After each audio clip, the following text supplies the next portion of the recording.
अच्छा, एक बड़ी विचित्र बात, हम जब जब भी नागपुर आए कुछ ना कुछ लफड़ा जरूर होता है।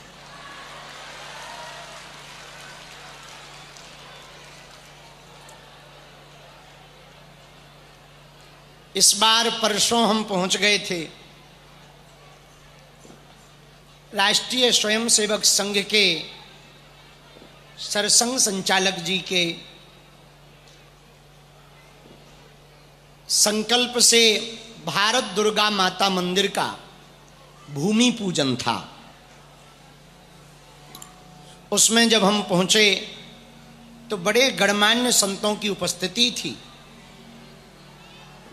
और हमको भी जाने का अवसर मिला, तो कुछ बोलने का अवसर मिला। स्वाभाविक रूप से एक बात हम कहें, हम जब भी महाराष्ट्र आए कोई ना कोई विषय छत्रपति वीर शिवाजी महाराज के बारे में बोला। उस दिन भी हमने गुरु शिष्य महिमा पर एक कथा बताई कि गुरु के प्रति हमारे छत्रपति शिवाजी महाराज की कितनी ऊंची विचारधारा थी कि सब कुछ अर्पण कर देते।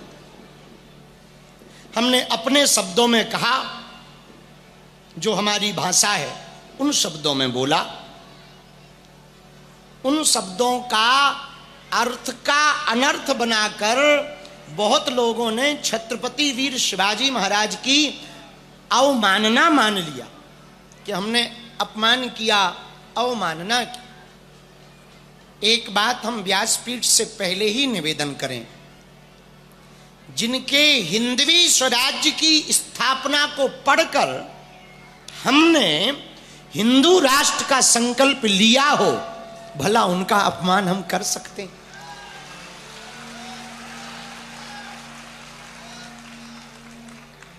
उनको पढ़कर के ही हमने हिंदू राष्ट्र का सपना देखा है।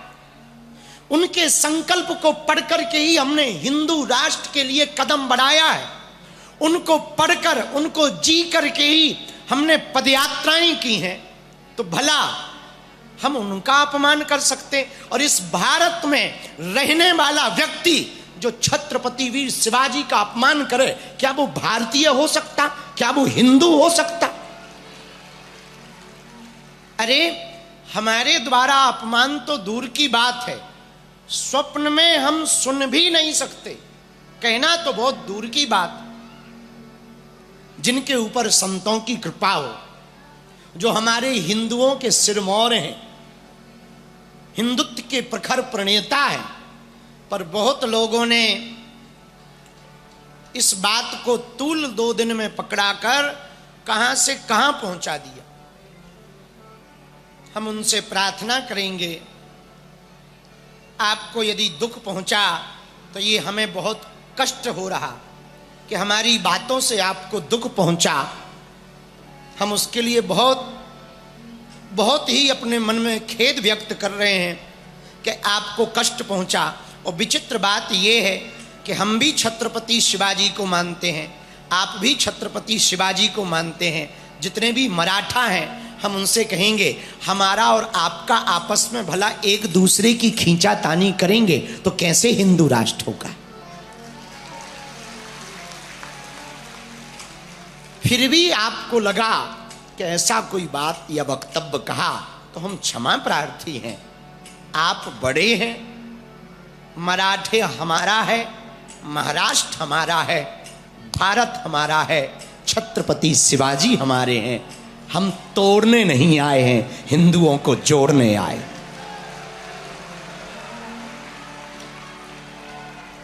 तो हमारी बात को जरूर आप संभाजी विग्रह, मराठा परंपरा को मान्य और इसको राजनीतिक रंग ना दें। बहुत से लोग इसको राजनीतिक रंग दे रहे हैं, राजनीतिक रंग ना। हाँ, दूसरा विषय जो चल रहा, हिंदुओं के 4 बच्चे हों, हमारी शादी हुई नहीं है, होगी तो हम भी योगदान देंगे। हाँ, जनसंख्या हिंदुओं की बढ़ाने में हम भी योगदान देंगे। और 4 बच्चों में एक बच्चा राष्ट्रीयता के लिए समर्पित करेंगे। राष्ट्रीय स्वयंसेवक संघ के लिए एक बच्चा समर्पित करने का मतलब प्रचारक बनाना नहीं है।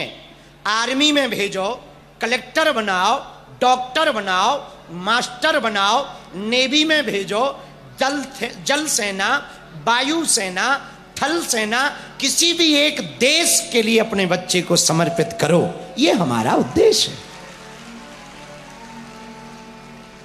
तो 2 दिन से तो अभी यही चल रहा है, पर भगवान की कृपा है, नागपुर हम जब भी आते हैं बड़ा आशीर्वाद मिलता है। इस बार आए हैं, एक पहले ही बोल दें कि हम इस बार 5 ही दिन के लिए आए। 5 ही दिन की कथा है, 30 तारीख तक। कोई बाद में मत कह देना कि जल्दी बाबा भग गया। हाँ, पिछली बार भी ऐसे ही किया था। इस बार हम पहले ही बता रहे, 5 ही दिन की कथा है, बैनर में भी, और हम बोल भी रहे, और दरबार भी लगाएंगे 29 तारीख को। और सुनो, गुरुजी ने आज्ञा दे दी तो 30 को भी लगाएंगे।